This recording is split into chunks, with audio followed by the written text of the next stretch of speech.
Hi friends, welcome to village style channel. இன்றைக்கி நம்ம என்ன பார்க்க போகிறோம்னா, இறால் குழம்பு சுரக்காய் சேர்த்து எப்படி செய்கிறேன்னு பார்க்கலாம். ரொம்பவே டேஸ்ட்டாக இருக்கும். அதுக்கு ஃபஸ்ட்டு இறாலை க்ளீன் பண்ணி எடுத்துக்கலாம். அதை தலையோட பகுதியை கிள்ளி எடுத்துட்டு அதோட ஓட்டையும் அப்படியே எடுத்தாலே வந்துடும்.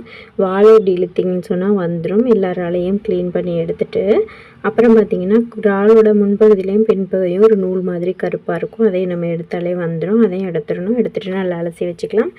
இப்போ இது கூட ஒரு சின்ன சைஸ் நெல்லிக்காய் அளவு புளியை முன்னாடியே ஊற வச்சுக்கோங்க. ஒரு பாத்திரத்தில் எண்ணெய் சேர்த்துட்டு 2 டீஸ்பூன் அளவுக்கு வெந்தயம் சேர்த்துக்கலாம்.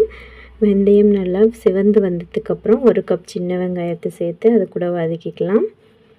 வெங்காயம் வதங்கினதுக்கப்புறம் நல்ல பெரிய சைஸ் தக்காளி ஒன்று எடுத்திருக்கேன். அதையும் குட்டி குட்டியாக கட் பண்ணி அது கூட சேர்த்து நல்லா வதக்கி விட்டுக்கலாம். வெங்காயமும் தக்காளியும் நல்லா வதங்கட்டும். இது கூட நீங்கள் 2 பச்சை மிளகாய் கூட சேர்த்துக்கலாம். என்கிட்ட இல்லை. இப்போ ஒரு 6-7 பல் பூண்டை ஸ்லைசஸாக கட் பண்ணி இது கூடயே சேர்த்துக்கிறேன். பூண்டு சேர்த்துக்கோங்க, கண்டிப்பாக இறால் குழம்புக்கு ரொம்பவே நல்லாயிருக்கும். வதக்கிட்டு இப்போ நம்ம க்ளீன் பண்ணி வச்சுருக்க இறாலையும் சேர்த்து வெங்காயம் தக்காளி கூடவே நல்லா வதக்கி விட்டுக்கணும். எல்லா இறாலையும் சேர்த்தாச்சு. இப்போ நல்லா வதக்கி விட்டுக்கலாம். வதக்கும் போது பார்த்திங்கன்னா இதிலிருந்து கொஞ்சம் தண்ணி பிரிஞ்சு வரும். அது மாதிரி நம்ம வதக்கி எடுத்துக்கலாம். அது வரைக்கும் பாருங்கள், அதோட கலர் கொஞ்சம் சேஞ்ச் ஆகி ஒரு ரெட்டிஷ் கலரில் வருது இல்லையா,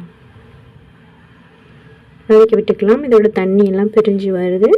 இந்த ஸ்டேஜில் நம்ம குழம்புக்கு தேவையான அளவு மல்லித்தூளையும் இது கூடயே சேர்த்து கலந்து விட்டுக்கலாம். 3 ஸ்பூன் அளவுக்கு மல்லித்தூள் போட்டுக்கிறேன். 2 டீஸ்பூன் அளவுக்கு மிளகாய்த்தூள் சேர்த்துக்கிறேன். சேர்த்துட்டு இதையும் நல்லா கலந்து விடலாம். இதை கலந்து விட்டுட்டு நம்ம எடுத்து வச்சுருக்க புளி, நெல்லிக்காய் சைஸ் அளவு புளி வச்சுருக்கோம் இல்லையா, அதையும் கரைச்சி இது கூட சேர்த்துக்கணும். நல்லா வதக்கி விடலாம். மசாலாவோட பச்சை வாசனை போகணும். மல்லித்தூள் மிளகாய்த்தூளோட பச்சை வாசனை போனதுக்கப்புறமா இப்போ நம்ம புளி சேர்த்துக்கலாம். சேர்த்து நல்லா கலந்து விட்டுட்டு குழம்புக்கு தேவையான அளவு உப்பு போட்டுக்கோங்க.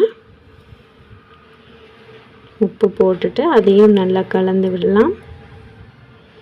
கலந்து விட்டுட்டு நம்ம இப்போ அடுத்தது தண்ணி சேர்த்துக்கலாம். 1.5 கிளாஸ் அளவுக்கு தண்ணி சேர்த்திங்கன்னா போதும். இந்த குழம்பு திக்காக இருந்தால் தான் டேஸ்ட்டாக இருக்கும்.